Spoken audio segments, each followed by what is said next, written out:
Өз өмірімде күлгенімнен жылағаным көп болғасын, маған барлық әйел азап үшін туғандай көрінеді. Әйелдің мойнындағы міндет, жауапкершілік, бейнет еркектерге қарағанда жоғары. Ал егер күйеуіңнен қолдау болмаса, онда бағыңнан сорың басым болады екен. Менің маңдайымның соры беселі болды. Күйеуім Серікпен студенттік шақтан таныс болдық. Сөз салып, артымнан қалмай біраз жүрді. Сосын кездесуді бастадық. Әңгіменің майын тамызып, әдемі сөздермен көңілімді көтеріп, уәдені үйіп-төгіп берген соң, бұдан артық қандай күйеу керек деген ойда болғаным рас. Бірақ қасымдағы құрбыларым мені оған тең көрмеді. Жансұлу, осы жерден тоқтата сал, мынауың сайраған тілі болмаса, басқа ештеңесі жоқ, сенің теңің емес, деп қанша мәрте айтты. Солардың сөзін құлаққа ілмедім. Менің жігітім бар, үйленейік деп жатыр, деп мамама, әпкелеріме айтқанда да, оқуыңды бітіріп, жұмысқа тұрып алсайшы, неге асығасың, деп сөйлегені бар. Өйткені өзімнен үлкен әпкем әлі тұрмысқа шықпаған тұғын. Айсұлуды күте берсем байсыз қалатын сияқтымын, бұл тек жұмысты ғана ойлайды ғой, деп әпкемнің де көңіліне қаяу салғанымды жасырмаймын. Не керек ешкімнің сөзінде, өзінде қыстырмай тұрмысқа шығып кеттім. Серік мені алып қашты. Артымнан қуып келген әпкем, бауырларым, өзің келдің, біз саған ескерттік. Енді бірдеңе деп үйге жылап балушы болма, деп қайта айтып құлағыма құйып кетті. Бірақ ол сөздерге жастықтың, махаббаттың буымен онша мән бермеген екем. Серіктің шынайы бет бейнесі беташардың ертеңіне ақ ашылды ғой. Енем, мына әйелің тамақ істеуді білмейді екен, сорпасы сылдыр су, татымы жоқ, деп беташардың ертеңіне екеумізді шағыстыруды бастады. Білмеймін, бірінші көргеннен ол мені жақтырмады. Дұрыстап тамақ істесең қайтеді? Неге мен сен туралы жаман сөз естуім керек? Деп айқайлады күйеуім. Мен әлі бұл үйдің тәртібін, режимін, нені жақсы көретінін білмеймін ғой. Апам жаймен соны үйретіп жіберсе болады ғой, деп сөйлегенім үшін алғашқы шапалақ бетіме тиді. Сонда сен мамамды кінәлап тұрсың ба? Деп өзіме бәле жапты. Сорлы, нең бар еді байға тиіп, енді артқа қайтатын жол жоқ. Кеше ғана әпкем өзіңнен көренді, деп кеткен. Ол үйге қай бетіммен барам, деп іштей өзіме ұрсып, көзімнің жасын бір сығып алып, тірлігімді жасап жүре бердім.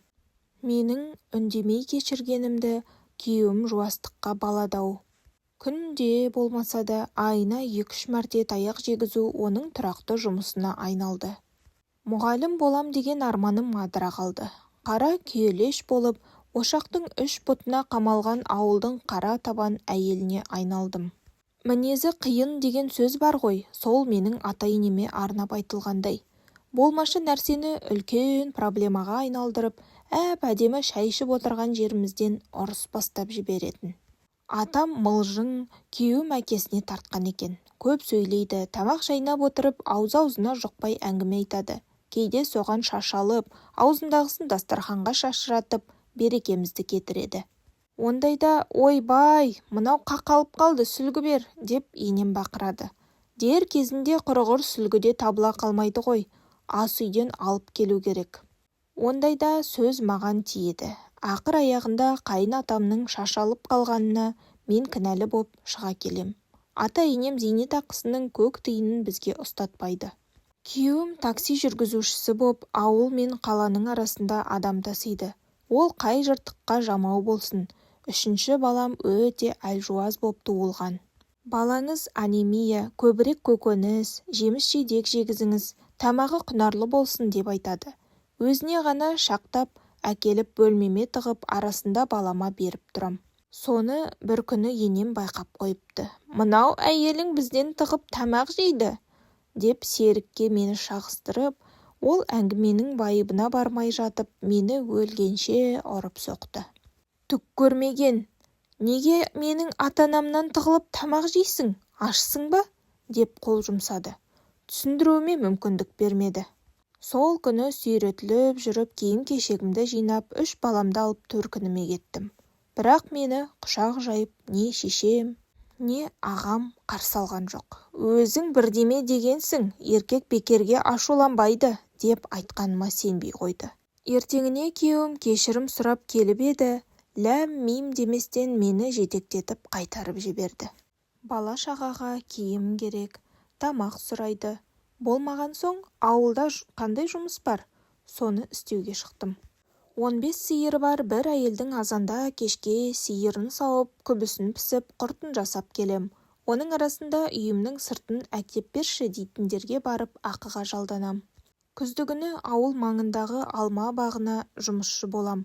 Әйтеуір қатардан қалмай тәуір киініп, балаларыма керегін әперіп тұру үшін тырбанып еңбек еттім.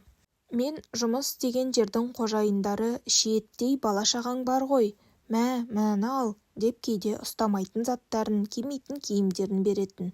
Ондайды әкелген күні серік тағы ұратын. Қай байың берді?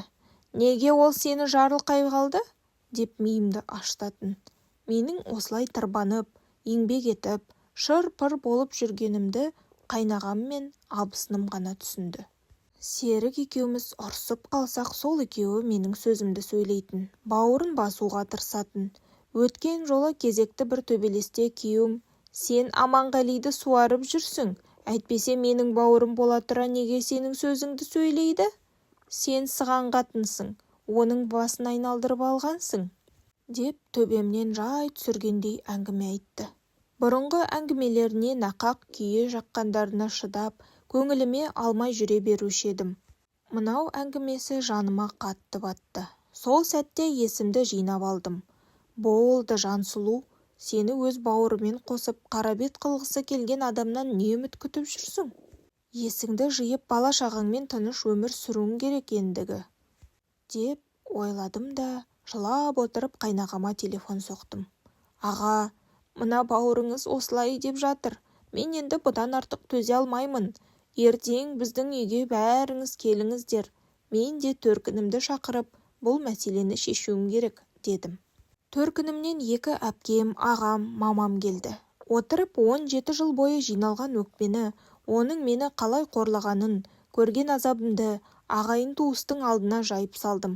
Қайнағам бауырына қол жұмсап, абысыным маған алара қарап, әлгі жерде сойқан соғыс болды. Бір күйетінім соның бәрін естіп отырса да, туған ағам, анам, сен біздің қызды неге қорладың? Деп күйеуімнен жауап алмады. Әлде де 4 бала үшін үй боп кетуге тырысып көріңдер дегенде төркіннен де қайыр үміт жоғын түсіндім. Сол күні киім-кешегімді жинап, керек заттарымды алып, 2 кішкентайымды ертіп, қалаға құрбымның үйіне кетіп қалдым. Қазір ажырасуға арыз бердім.